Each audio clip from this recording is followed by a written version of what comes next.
Welcome to SportsKop's 2018 NFL Draft coverage, where I try to compare what I think will happen come Thursday versus what I think should be happening instead.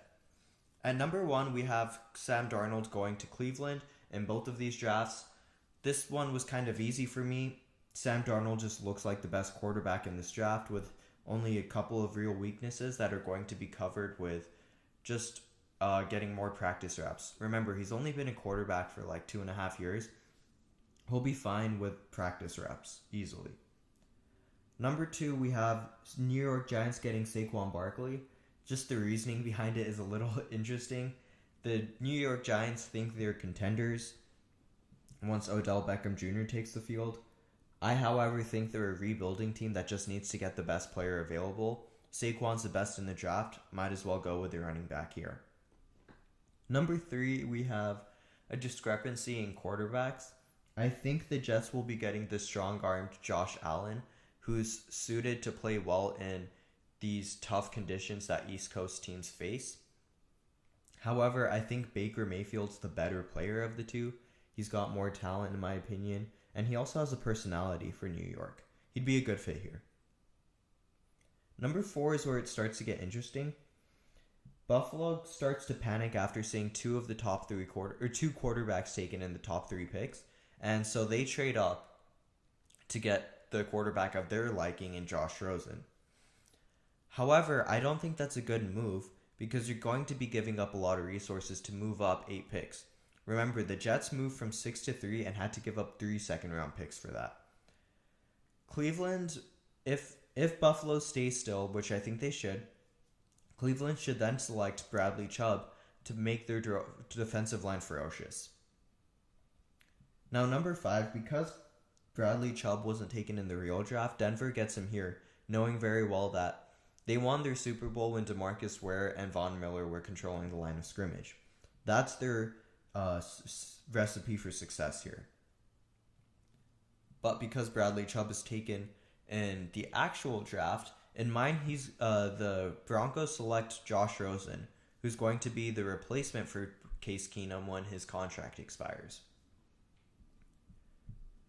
With Indianapolis, we have a consensus again here. They are going to get Quentin Nelson, the guard from Notre Dame. He's rated very well, even though I know guards aren't usually taken this early in drafts, but he's just rated so well that people are high on him, and for good reason. I don't think the Colts have an excuse not to improve their offensive line if given the opportunity to get Nelson here. I mean, Andrew Luck's been behind a terrible offensive line since he's entered the league. He's gotten injured. He's gotten hit numerous times. He's had a really tough 2017 because of all these hits. It's a no-brainer to go get Quentin Nelson. Number 7, we have Tampa Bay getting Derwin James in the actual draft. However, I think they should be getting Minkah Fitzpatrick. Now, this is really just a difference in opinion as opposed to a difference of philosophy. Tampa Bay needs players in their secondary very badly, and Derwin James, some people believe he has higher upside than Fitzpatrick.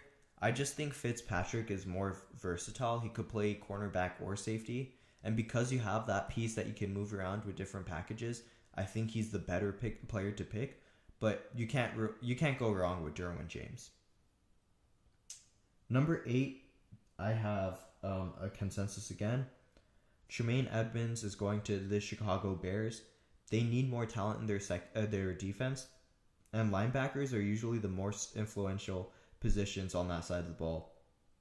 Tremaine Edmonds is an unreal talent too, so they'd be very happy to have him here. Now, the Niners, I also have getting another linebacker in Roquan Smith. Even before the news about Reuben Foster potentially going to jail came out, I was very high on the Niners getting either Roquan Smith or Tremaine Edmonds, just because having a tandem of elite linebackers did them so well early in the 2010s. Now with Foster potentially gone from the team, you want someone to fill up that role because he was a huge contributor last season. So Roquan Smith would do very well for this team, regardless of Foster's uncertain future. Now, number 10 is literally the opposite of number 7. Oakland will be picking Minka Fitzpatrick come Thursday. However, I think they should be getting Derwin James simply because Fitzpatrick should have been picked earlier. Again, James is the one with higher upside, as some scouts say, and I think Fitzpatrick is a better player because of versatility. We'll see. Time will tell. Now, 11 is the opposite of number 3. Because Josh Allen was taken in the actual draft, and Josh Rosen was also taken in the actual draft, I have Miami getting Baker Mayfield. However, in my draft, I don't think Josh Allen is as good as Baker Mayfield, Josh Rosen, or Sam Darnold. So I think Josh Allen should be falling here. In all honesty, I like Lamar Jackson more than Josh Allen too, but most football minds seem to disagree with that thought. Either way, I think it would be really funny to see Josh Allen on the Dolphins because he's literally the exact opposite of Ryan Tannehill. Just the contrast of their plays could be interesting to see how they would fit on the same team. Okay, no, number 12 again is the interesting one because I have Cleveland trading. I made the trade simple for the purpose of this mock draft. I just had 4 being flipped for number 12 and number 22. So Cleveland gets Vita Vea here to improve the interior side of, the interior of their defensive line. They have pretty good edge rushers. They just need to bolster up the middle of their defensive line a little bit. And then, because Buffalo's holding on to their pick, I think they should be getting Lamar Jackson. Like I mentioned just last, in number 11, I like Lamar Jackson more than Josh Allen. I think he's a very talented player. And yeah, he's going to be a little more difficult to work with because he's a dual threat, but I'm in the camp that dual threat quarterbacks can succeed in the league. The Bills just went to the playoffs with Tyrod Taylor, who is a dual threat quarterback, but their complaint with him was that he wasn't explosive enough. Lamar Jackson is definitely explosive. He's a dual threat quarterback. He can run similar offenses to what you ran last year. He would be a very good fit in Buffalo. This is why I don't think they should be trading up. Number 13, Washington has to improve their interior defense. They were 29th in rush yards allowed per attempt, and because Vita Vea was taken in the actual draft, they get Deron Payne. Whereas in mine, Vita Vea has not been taken, so they get Vita Vea there. Number 14 is also another simple one. Green Bay has to get Denzel Ward. If he falls into number 14, he's rated very high. I'm just not a fan of getting skill players so early on, especially cornerbacks, because rookie cornerbacks usually fail their first year. However, Denzel Ward is a talent. Green Bay has an atrocious secondary. They've had it for years. It's been their Achilles heel. And they just traded DeMaurice Randall. So they really need a player in their secondary, and Denzel Ward is highly rated. Might as well go and get Denzel Ward. Okay, now number 15, Arizona. This pick of them getting Calvin Ridley makes a lot of sense to me because they need to find that Larry Fitzgerald replacement eventually. He's been ageless. He's been carrying that offense. Well, not necessarily carrying that offense, but he's been a huge contributor for a very long time. He just can't keep that up forever. So picking up Calvin Ridley here makes a lot of sense. However, I'm in the camp of you should be bolstering your offensive line before you get skill players, skill positions. So that's why I think they should be getting Mike McGlinchey out of Notre Dame. I think he's a really good offensive tackle.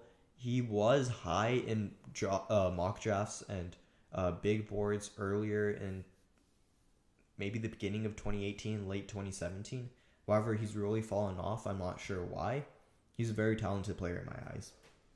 And then with the last pick of this part, we have Baltimore getting wide receiver Courtland Sutton in the actual draft, whereas they're getting Calvin Ridley in my draft.